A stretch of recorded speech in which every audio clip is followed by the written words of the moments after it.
about mythology, it's not an easy subject because the subject is so big. And I think these three are a great segment of what's possible. There's a great intersection of all these different worlds and what's happening with the way we're creating mythology. And I really enjoyed this. Thank you, guys. Thank you.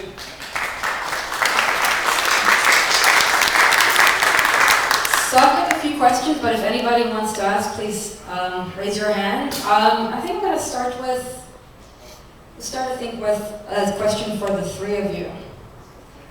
How do you harness the masses to create the new mythology and make our projects, our platforms, successful while still keeping the integrity with your audience? Sure, why not?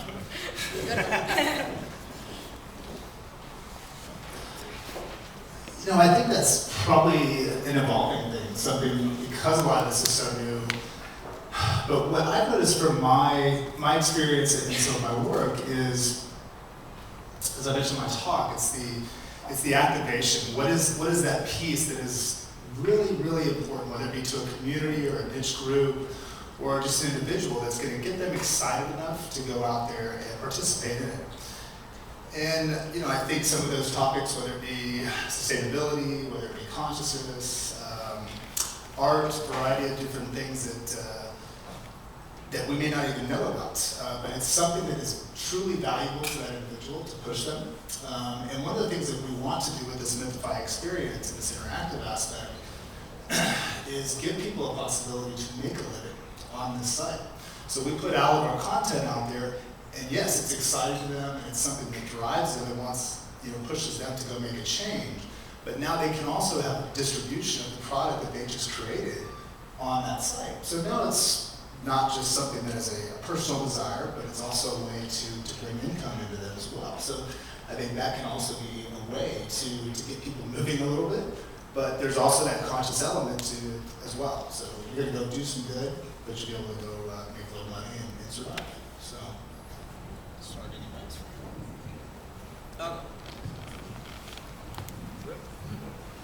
So discoverability is a huge, huge issue. How do you gain an audience? How do you start the community? So one of the things we're doing is we're taking all the traditional media that's out there. So we got YouTube, we got websites, we got everything. And we're saying, okay, well, why do the same thing that's been done before? So we're just going to gamify everything. So we're looking at YouTube, and we're saying, hey, how can we gamify YouTube? Do a brief, maybe 12-part series where maybe users comment or vote on what the character does next. Okay, that's kind of fun. What if we launch a website that's actually a story?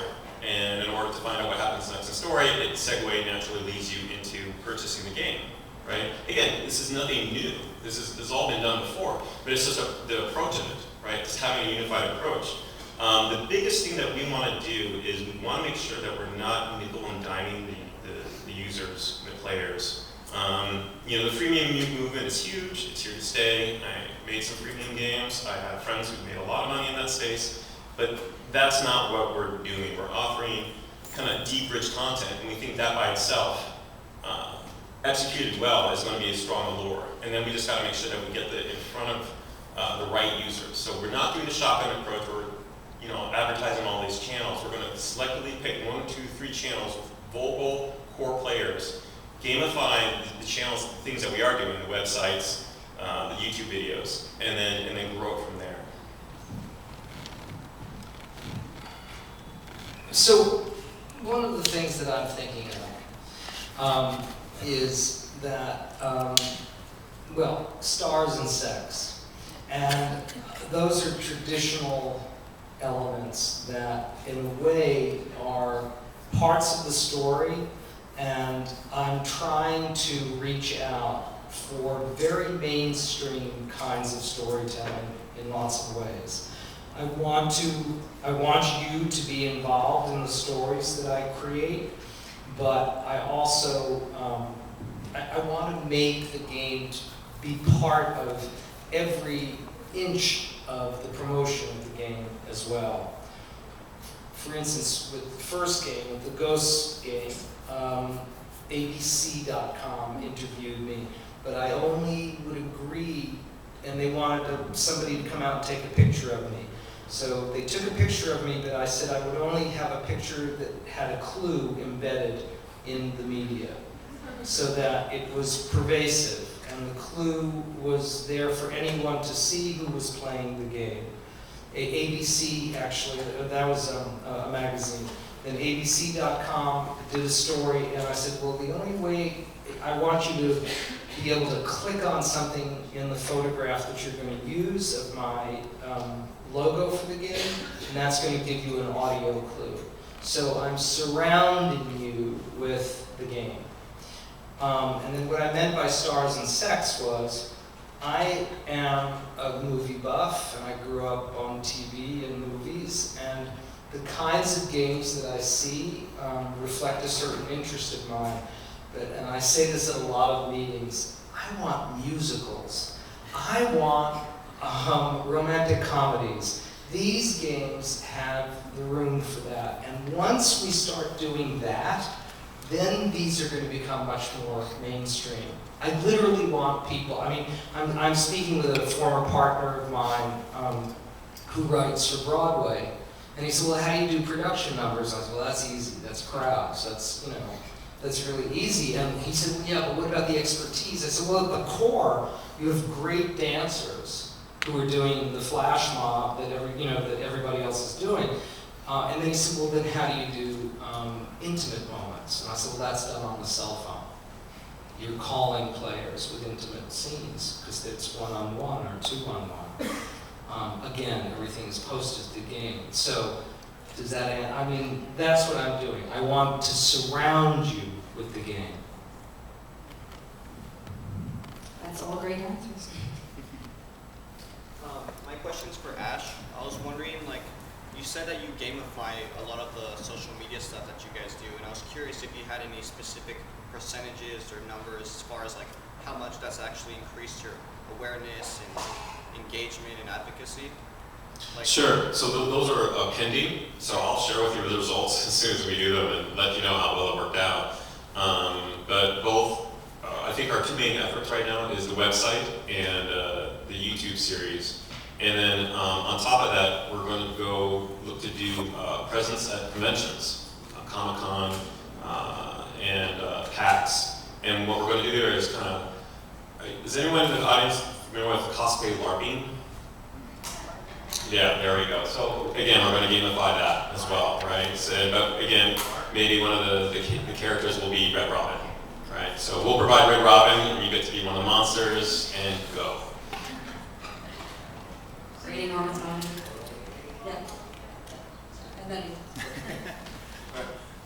John, I was wondering in terms of the games that you've been doing, and you've been, it's really, I love that you've been using physical spaces. I haven't seen anything with geolocation, not that your games need them at this stage, but have you decided, is that a conscious decision, or is it something that you want to do, or has some in the works? Yes. anything is possible with these. Anything, as long as you can craft the narrative to be sort of, to distribute through geocaching, let's say. But yes, and the other thing that I always feel is that my games are always potentially global, always. And again, as you're aggregating audiences, and that's a niche audience, those people who follow that, then yeah, go after those. So it's always, it's often budget constraints too. I was just about to ask what there are any obstacles that you see. Well, no, I don't. And I think the stars part of Stars and Sex that I was talking about was that these games can also involve that, because that opens the audience once you've got somebody. This Broadway game that we're trying to put together, for instance, I want to use real recognizable people and use their lives and lie about them and create parts for them, but them playing themselves. Mine's for Mitch. You're an advocate against the DMT. I wouldn't go that far, but Okay. So how do you see it playing into discovering mythology, your own personal mythology, and how is it something as a tool to be used, or what's its use? I'm always cautious with being an advocate necessarily. It's for one, it's a legal compound, so I don't want to go out there and tell people to go out and use this. I also don't think it's for everybody, but what we have seen throughout history, people have been using these compounds, and very much so for mythological purposes and to connect with ancestors, the other side, whatever that is. And I think it gives a lot of purpose, it gives a lot of meaning to the rest of the world around you, beyond just that conscious state of, the old New Age sayings, everything is connected. Well, you really get that, under the influence of DMT or ayahuasca, and it's not just a saying anymore. You get to really physically feel it, emotionally. So I was living a pretty fast and reckless life before I had my experience with DMT. And it changed everything within 10 minutes. There was a lot of putting the pieces back together because you don't just have an experience like that where everything gets shattered. And then you come right back up and you're like, okay, well, the world's different, I'm gonna go on about my way. I had to start to figure out my personal mythology. What was I doing in the world? How was I treating my friends and my family? How was I treating myself? So I think there can be a way for psychedelics and entheogens, whatever the term is that people like, to help them get in touch with themselves, but also get back in touch with who we are as a human species. I think we've separated ourselves from nature. We don't feel like we're a part of it anymore, that we can control it, dominate it. And I think that's been one of the biggest parts of our destruction as we're starting to see. We can no longer do that. It's not a sustainable practice. And I don't think that it's half a chance that these things are starting to pick up right now when we see all these institutions collapsing. People are starting to look for answers. The political system's falling apart, religions are falling apart. People have had that comfortability there, and now they're going away. They're learning there's a lot of BS behind some of that. So I guess to round back around, get back around to your question, I don't go out and say that everybody should go do this by any means. I do look at, from my own personal experience, what it's done for my life. And also what has happened because of Dr. Strassman's research with the DMT is it has now opened up research again in the United States and the Western world for that matter. So they're looking at LSD trials for cluster headaches and migraines. They're doing post-traumatic stress work for soldiers and women that have been abused with MDMA. There's ayahuasca work that's coming up. There's new DMT research going on. So this isn't just a bunch of hippies getting high. There's an actual purpose for it, and people are actually reconnecting with whether it be their own personal mythology, whether it be their mythology or their religion that they came from growing up, or a new discovery of a personal mythology. So it changed me, as I said, and I speak from that space. I think more than any. So, that answer. Yes, actually, one question that I definitely have is, we're having all these tools, we have these games, we have all this technology at the tip of our hands, and a lot of times what happens is, also with UGC, and you probably all have had that experience, that you put out your content for people to actually use and do their own interpretation, and it comes back very negative. And we had a Google guy a few months ago, I think in September, and they said they had an interactive animation tool online. Came back the next day, 24 hours later, and all the drawings were penises.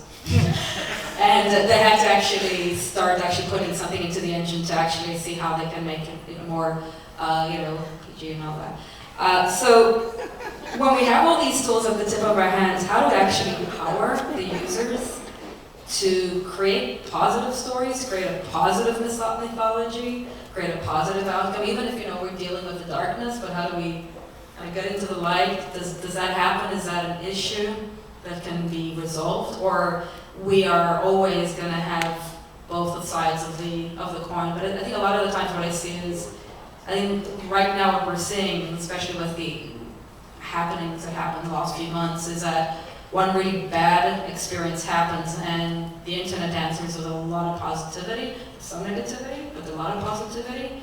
But as curators of our platforms and as creators, how do we help our audience get there?